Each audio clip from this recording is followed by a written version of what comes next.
What up, Pynk ladies, T-Birds, just happen to be watchers of my shit. My name is Jimmi Pynk, and I got too much rock for one hand, baby. Woo!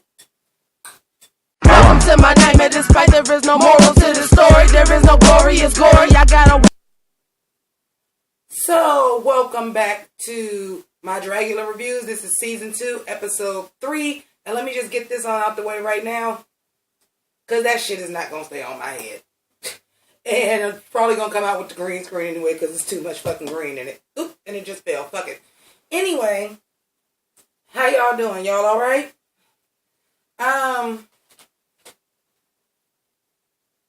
This episode, I'm just going to warn y'all, this might be a while. Because we got a lot going on in this episode. And my wig, because I had that hairpiece on, don't want to cooperate. Bitch, it's Dragula. Let's get into it. Kendra Onyx lost her goddamn ponytail. Let's get started. So, obviously Monique is gone. Thank the Lord. She was a fucking mess. Sorry about it. I'm now going to take the racial shit out of it and just be like, you know what? The two times we seen you, your outfit was trash and not in the good Dragula way. In the shady way. You were trash. So, glad to see her go. So we have the opening with the Boule Brothers. And I'm sure that there's a reference that I'm not getting. So for all of y'all that know I'm not going to get the reference, go ahead and comment below and let me know. Was it Cereal Mom? Like, I don't know what the fuck was going on, but I did live for like their housewife look with the good blue wig and the blue jewels on black. Pink ladies and T-Birds, as you can see, I love to wear all black and accessorize with color. Obviously. So, I was living for it. But I didn't get the reference. I did get, as soon as she was like, oh, you poured some sugar on me, I said, this is going to be a fucking rock challenge. I knew it. Then they started doing all the rock songs. I was like, yes, we're going to do a rock and roll challenge. I'm here for it. Because I knew I was going to be able to get the references. But as far as the openings go, that was a weak one. Okay, y'all called for the pizza guy and they ate the pizza guy instead. Again, if that's a reference that I'm just not getting, comment below and let me know. But I wasn't really feeling that. So they're discussing who they think went home. Y'all really thought Kendra went home on a shooting fucking challenge? Bitch is ex-military. She trained to shoot. Y'all should have knew she wasn't the one to go home, so they find out Monica went home. And they announced that it's a shock rock, metal, glam rock challenge, and that the remaining 8 girls are going to be split up in 2 and perform as 2 bands. And I was just like, I'm here for this. I am living for this. I cannot fucking wait. So when they're in the boudoir, which is, for those of y'all that didn't put that 2 and 2 together, that's like the workroom on Drag Race. I hate to keep comparing them, but they're the only 2 drag shows on TV. We're going to fucking compare them, okay? Speaking of, I felt like they took this episode and jammed all of the mirror moments from fucking RuPaul's Drag Race into this shit. I'm trying to go as fast as possible because I don't want this video to be long, but so much fucking... We found out so goddamn much in this episode. So much went on. 2 different looks. Okay, anyway, when they were in the room, the first thing I said, I was like, I didn't know exactly what part of the challenge was for what, but I was like, Dolly's makeup was everything. Right then, I'm like, I'm here for that, bitch. That is everything. I love Erica's personality. Erica, I don't want to say she gives no fucks, because that's not the vibe I'm getting. I'm giving the, I'm not with the bullshit, is what I'm getting. I tried to fix this green screen, and I see it's a crack in it, so if it's just a line across me right now, I apologize.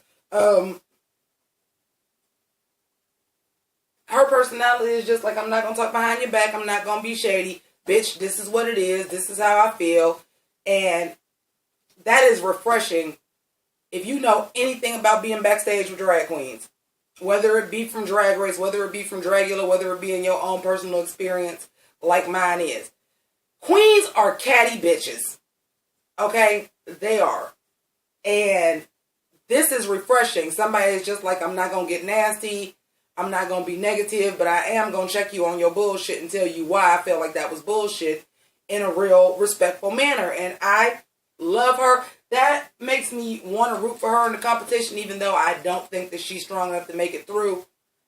But that's yet to be seen. 3 episodes. She was in the bottom twice. She ain't went home yet. So never underestimate the hungry bitch. Never underestimate the nice bitch either. And she's the only bottom. Does that not blow y'all fucking mind? Anyway, so Kendra is explaining to her, like, performance is my strong suit. Which I knew this was coming when they said she wasn't showing up for rehearsals. And y'all are all look queens. Which the way she was saying it was not offensive. She was just like saying, like, listen, I know my looks are not up to par. You guys have y'all looks down pat. That's what she meant by look queen. She wasn't like talking about like a Violet Chachki or a Miss Fame who was like, oh, or Kim Chi, like, oh, bitch, all you are is a fucking look and you can't perform for shit. That's not what she was saying. What she was saying is, as far as her drag, that's not her strength. Her strength is her performance. Even though I gotta say,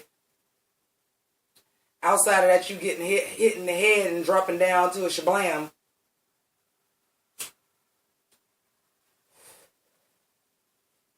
Anyway, that was a better tongue pop than in the beginning. I want to hear more about Disasterina's story. I am so interested in hetero-flexible.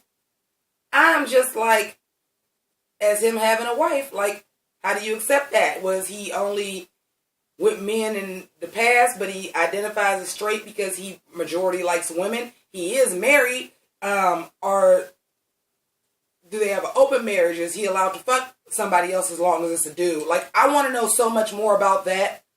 I want to know so much more about that dynamic, because I'm just thinking about myself now as a heterosexual cisgender woman, how I would be if my husband did drag and considered himself hetero-flexible, which means, yes, I'm heterosexual and I'm mostly into you, but if a hot piece of ass come around and just happen to have a dick attached to it, I'm going to hit that.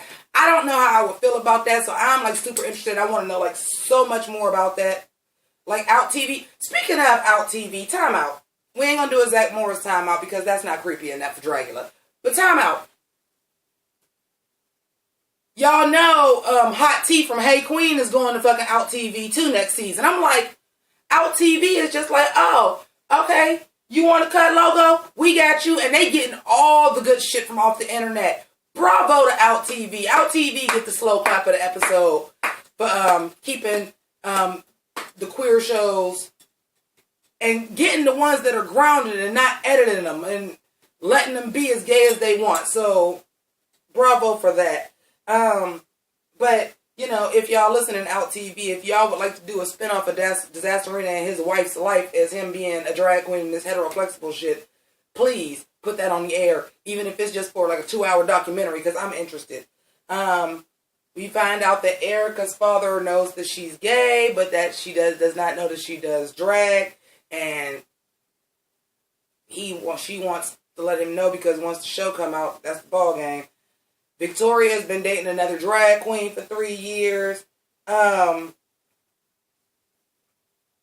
we just got all of the mirror moments that they would have drug out on Drag Race, and that would have been something for them to talk about each and every season. We got it all in one episode, so maybe it's out the motherfucking way. I mean, the shady bitches are gone, so anywho. Let's move on to the shit that we all here for, the floor show. So I want to talk about the Boule Brothers again. This look, I wasn't loving. I'm sorry, I wasn't here for it.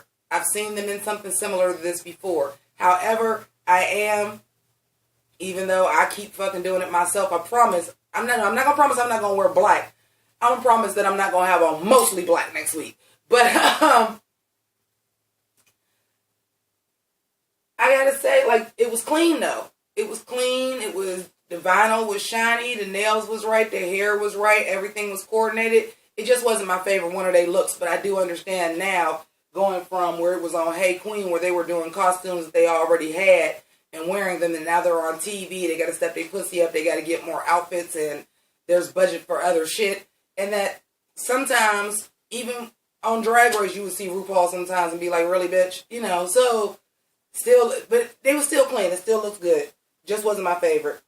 On a side note, photographer dude that is guest hosting, if I don't get that motherfucking meatball shirt with her doing motherfucking pregnant Demi Moore on the cover, if I don't get that shirt, comment below and let me know if y'all know where that shirt came from. I want that motherfucker. That motherfucker was dope. Y'all know Meatball was my favorite last year, so let's get into these looks. So first there was Bitch Pudding. Now they were living for Bitch Pudding and the Pete Burns reference and everything, and I get it. But I wasn't moved. Of course, I had to go back through like I did last week. Pink Ladies and T-Birds that rocked with me last week. I had to go back through and see if I liked it again after the fact, and I just didn't. I liked her rocker look when they were in the band way better than this. Like, leaps and bounds fucking better than this. Disasterina, the same thing. I'm just like, let me just say this is a challenge overall. You get to do shock rock, black metal, hardcore, glam. And I just was like, with the exception of who I'm coming to next, y'all just ain't go all out, and I was just disappointed. With the exception of Dolly. Dolly, hands down, was my top of the week this week. Like, that's how you do it. Yes, you want to pay homage to rock, but this is a drag competition. I want to see some shit that may be reminiscent of some shit that I seen on stage, but I want to turn the fuck up to 11. See what I did there? I want to turn it up to 11. So, for me, Dolly, first of all, I already told y'all I loved her makeup. Her makeup was giving me Swedish black metal anyway. But then the spikes, fucking mohawk, the metal wings, the shoulder pads, like I was living for all of it. I did not particularly care for the corset underneath. But hey, we all know we ball on a budget when we do drag, okay? And cosplay. We ball on a budget. That corset may have been repurposed. That may have been something she found in the thrift store. It wouldn't have been nothing that I would have picked, but I did overall love her look. She was the top for me for everything this week. Kendra Onyx. You know, I hate to keep bringing up Drag Race, but there were just a couple girls that was giving me Drag Race tease this week. And Kendra was one of them. Do y'all remember on Drag Race where they had the rock challenge and they had to do the punk rock challenge? And y'all might not remember that because that's all the way back in season 2, baby. And Tyra Sanchez came out dressed like fucking Beyonce, except for it was black and leather. But she was dressed like Beyonce. This bitch was dressed like Rihanna at Carnival. I'm like,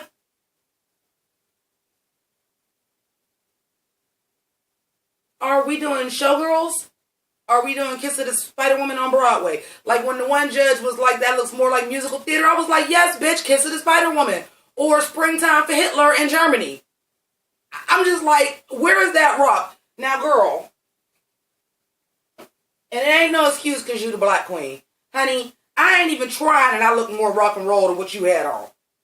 I look more like I'm doing rock and roll than what you had on, and I wasn't even trying. I didn't know what the theme was. My outfit was already on before I watched the fucking show. I'm confused. Erica.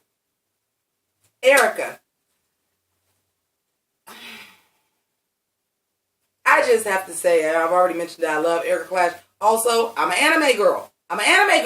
So I was like, yes, come on, Harajuku, Schoolgirl, Lollygoth, K-pop, K-rock. Like, I was loving all of it. And then they showed her all the way, and I seen these pants with, I'm going to bring up another drag race. Girl. Why you got on Vivacious pants?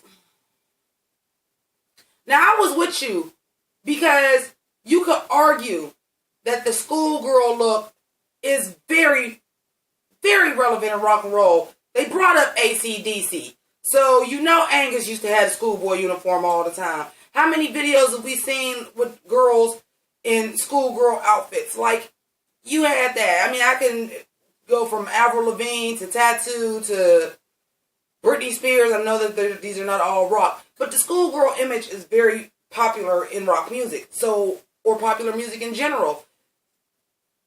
And, but them spiked pants, girl, you would have been better off with just a cute plaid skirt with some ripped up fishnets or some tights and like some combat boots. You could have did that way better. But you are sticking to your anime aesthetic, which I love, with your Harley Quinn wig on. Clocked it. Abora. Y'all.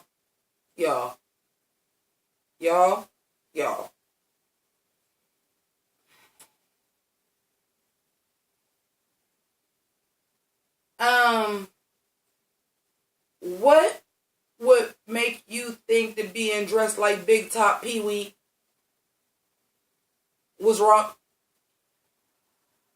I'm gonna bring up another Drag Race reference because they was coming this. I'm like, what? This is Dragula. You should not be reminding me of shit that happened on Drag Race. And for the third fucking girl on here, you reminded me of something of fucking Drag Race. Just because you borrow Ivy Winter stilts, bitch, it's not rock. It's cool. It's fucking creepy. It's definitely Dragula, but that wasn't the time to pull that shit out. And then you kept it on for the band challenge. We're going to get into that. Victoria. I personally, myself, was pretty disappointed in Victoria this week. I really was. And the reason why I was is because though you were giving me all of the 70s glam rock, and I mean all of it. You were giving me all of the 70s glam rock. I was seeing T-Rex. I was seeing Bowie. Like, you were giving me all of the glam rock and none of the fucking drag. Like, it was glam rock, but it was so fucking basic. It was so basic. Like, I needed more. It was so plain. It was so demure.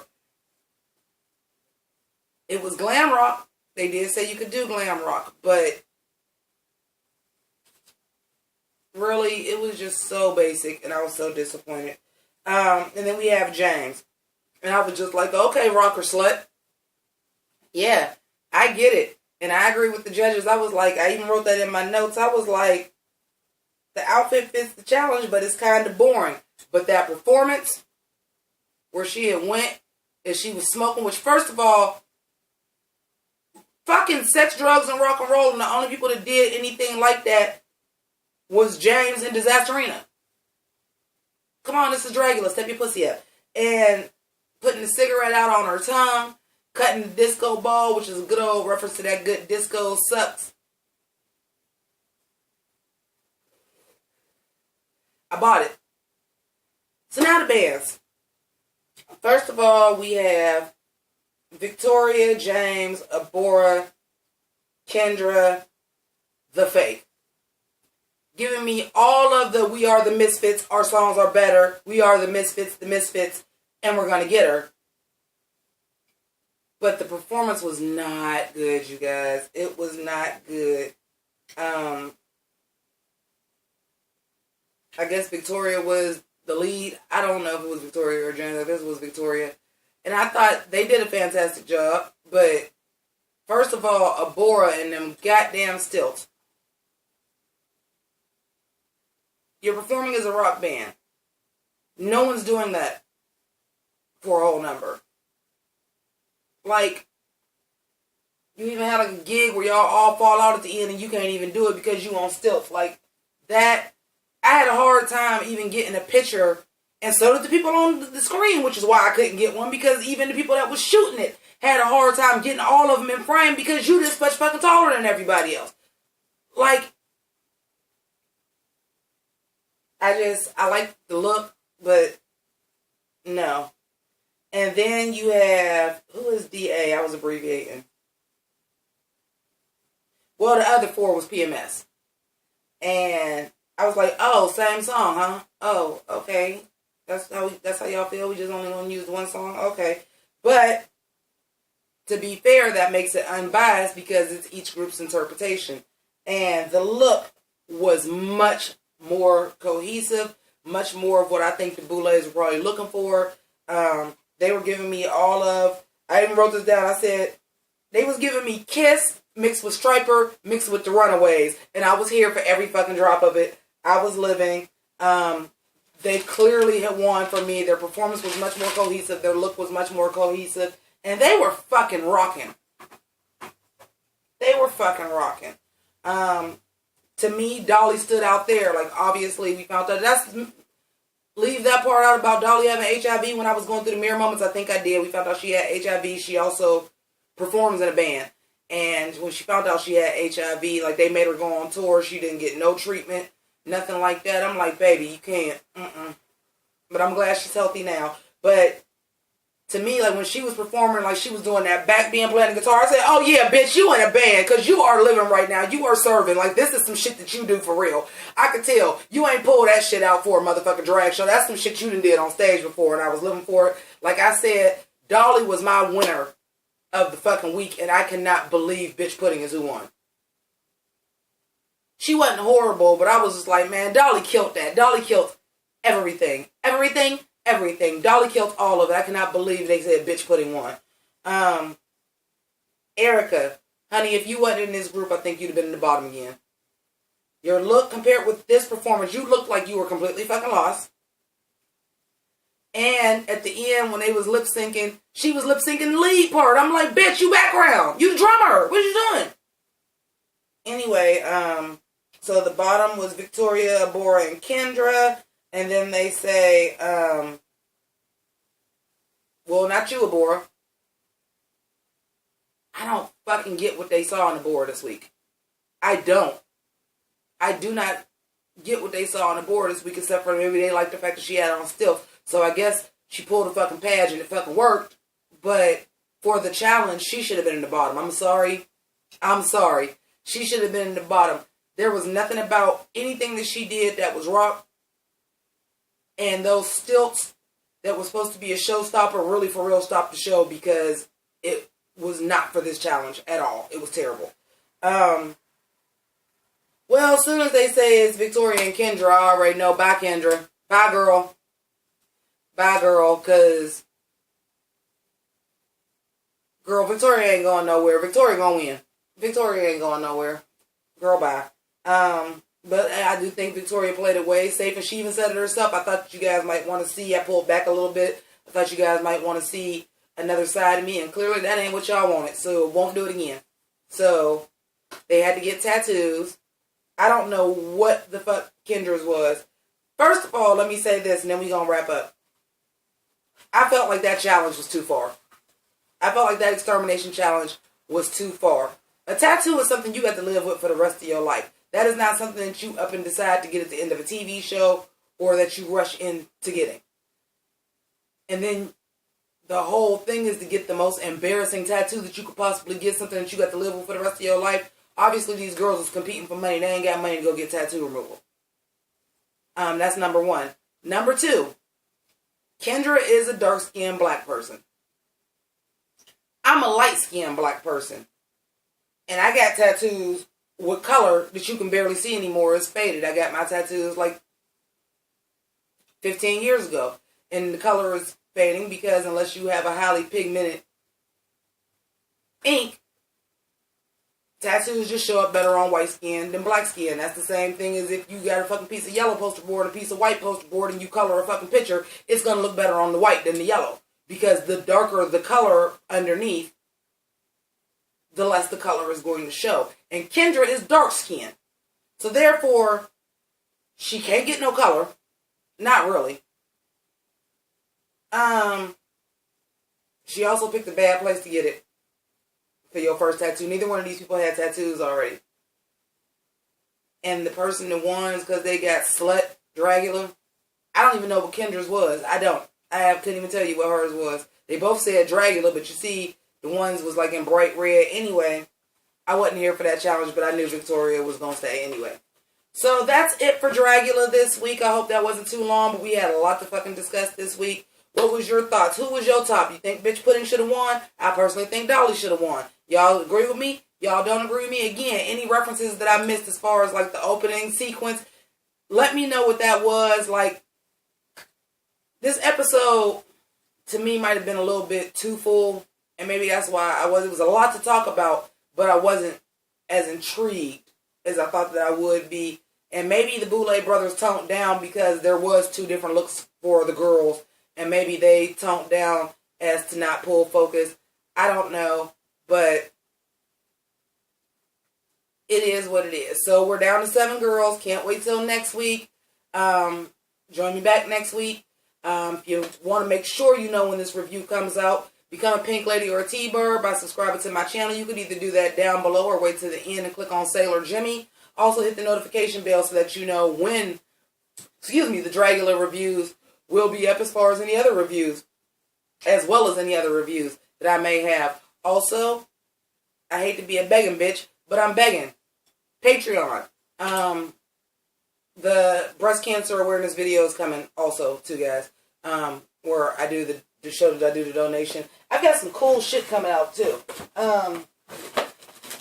This is the shirt that my newest $20 patron is getting. She donated for the Hunt for Pink October, so she'll be getting this cool shirt that